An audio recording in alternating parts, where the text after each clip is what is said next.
Hello everyone, Kurt Holfeder here, and welcome back to another episode from Holfeder Labs.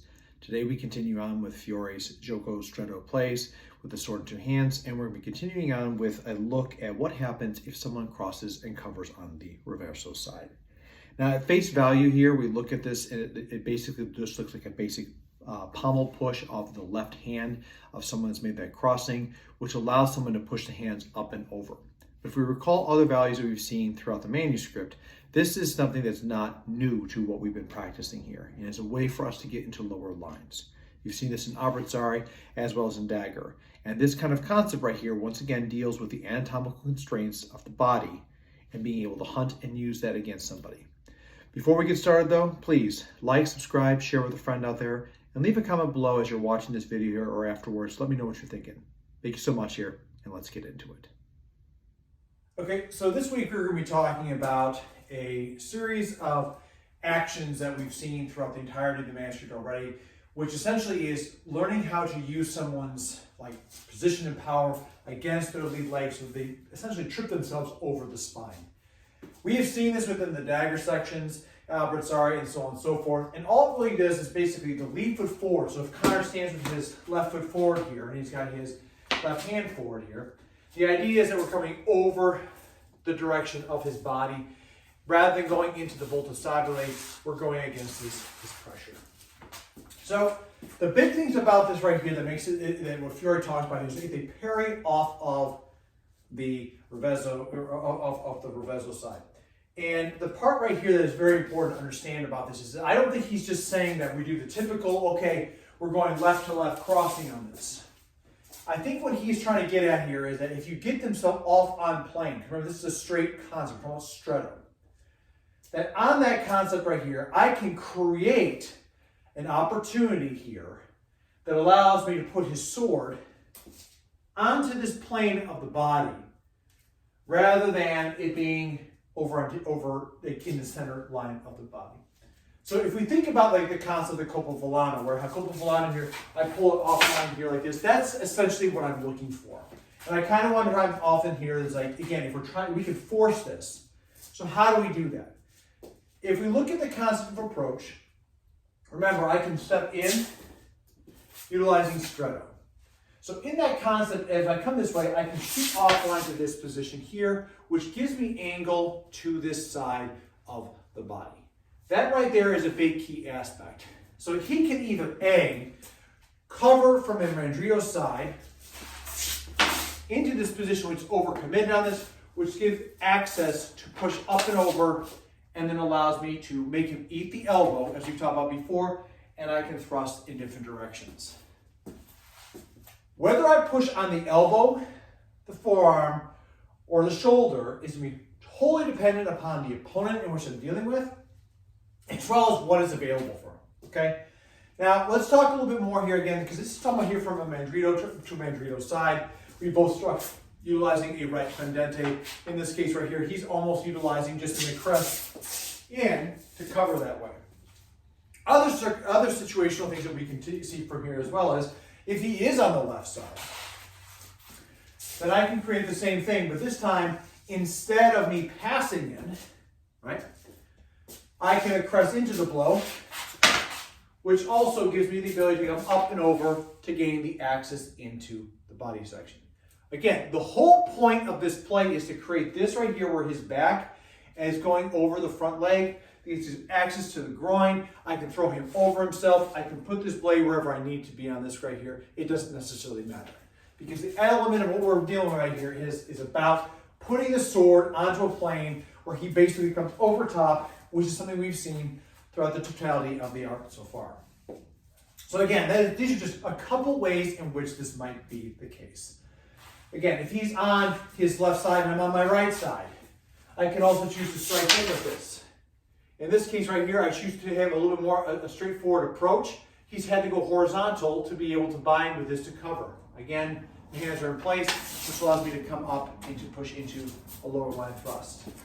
If we go left side to left side, so far we've talked about how I'm going to crest into this. I can also pass and then crest in afterwards and make him eat over the arm of this. Depending on what we're going to be facing here, as far as the opponent is largely due on strength, speed, and other considerations that may have happened as we've learned through exploration as fighting at the points or in the middle of the sword, which has allowed us to understand what his approach is going to be, okay? So that means that as I'm going through all these processes, I am not just swinging and charging in. I've learned, I've probed, I've done other things. Because remember before how if someone can come across, we can use all the other pommel striking here, which is a danger. So in this case, we want to make sure we see exactly what we're working here to find out how I can get him onto that side, okay? Another thing about this position, because remember, this to me is not just do this play, it's one space. This can also be a beat if we are in a position where I am on my left side and he is on his right. So an example right here, I'm in the Di Chingaro and he is supposed to be on Alla Soprana. He strikes. I beat this across here, but instead of just beating sort of across here, he sees it last minute, which allows me to cross again to create that same kind of concept of being on this side of plane, which allows, once again, access to the inside of his arms. So we can create this situation here in many different directions. This could be, maybe he throws him his arms this way just a little bit. Maybe again, I can beat this in this way, and he turns back at me, which allows me, once again, to push over. Now, in this case, he's in his volte stabile arc, but it doesn't necessarily matter. The point being is here, I'm trying to get him into this plane of fight. So regardless of what situation we have here, it's a matter of being able to apply that into the direction that we see fit based upon his strength. Not a complicated situation right here, but it is one right here that allows us to understand that, once again, these kinds of plays that Fiore is talking about, they are very, very much so about hunting and observing and where you are on a person. It's not just crossing in one situation here, because not everyone's just going to create the position like this to strike off of and work. A lot of this can come from different crossings, all the 7 blows, and all the footwork combined together based upon how two people see each other. So as you can see with the video here that, even though we talk about pushing the hands over and making over the lead leg, that's not necessarily what's shown within this image here. And but however, it is something that I do believe happens, as you may have seen with Connor, where I pushed up and over and his lead leg, which was his left at the time, shifted back, which matches up with what the image is. Now, anatomically speaking here, this is just another way for us to be able to get access to and through on somebody while maintaining the structure of posta longa.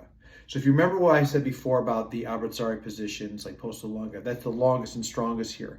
This is a great example here of the posta being utilized with the abrazare throughout the totality of the manuscript, by him pushing up on the person's arm, or in this case here, the left hand where the pommel's at, and maintaining that front forward position here and shifting offline. He allows himself to be as long as possible and strong that resists against the weakness of structure, even if they're in a two-handed strike position. A few things about this here also is that, if someone's covering on that using the left side, it really gives the ability here, it's just real estate gaining. So everything up until this point, we've made crossing on somebody. The lead hand becomes real estate that we work upwards to control on somebody. However, if someone comes on this side, yes, this lead hand is still here, but that also means I can push up and free the left hand. That makes a lot of sense here when we look at this, where, Fiore was, as the crossing goes, it push up both hands at the same time, because this does tie up the hands here. It doesn't mean that the person's out of the fight. It just means that you have a way of entry into that person. And because we're using posta longa, or the longest that we can possibly be, we also have that stab potential right here, which allows us to get the point of the sword back into action. This is extremely useful in armor and unarmored situations, as it does control. And if the person is in armor, I have time to find a place to place the point and to drive so that I can change the rest of the body. So that's going to do it for this video right here. Please, again, like I said, leave a comment below as far as what your thoughts are on this. I'm very curious to see what people have to say. Anatomically, like I said, we look at the pictures and images. We don't try to be, we don't try to focus on this as the only thing right here. We think of it as a teaching point. And this right here, even though we've talked often about pushing the leg over like I did in the video, I don't think it's impossible to do it if the person's in the other step right here. It doesn't matter. And like I said also, you can create this out of different possibilities of crossing. And it's just how you make this happen, because a fight is never always just one way. So leave a comment. Let me know what your thoughts are out there. As always, everybody, until I see you, please stay safe out there, train well, and fight on. I'll see you all soon.